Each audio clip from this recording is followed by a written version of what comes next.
कुछ लोगों को दुआ लग जाती है। आपको जो आदमी बड़ा चमकता दमकता उजला नजर आए ना, उसका कभी माजी टटोलोगे ना तो कभी कोई उसके घर से रोटी खा गया तो फकीर और उसने ज़ौक से खिलाई थी। कभी पीछे से टटोलोगे तो कोई रोटी खा के दुआ कर गया था। कोई चंद घड़ियां दरवाजे पे रहा था, इसने नेकी की थी, दुआ कर गया था।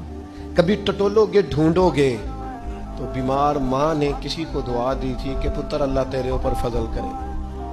किसी के बूढ़े बाप बीमार ने दुआ दी थी, अल्लाह तुझे किसी का मोहताज न करे। किसी ने दुआ दी थी, वो दुआ है जो उसके दाएं बाएं आगे पीछे चलती है।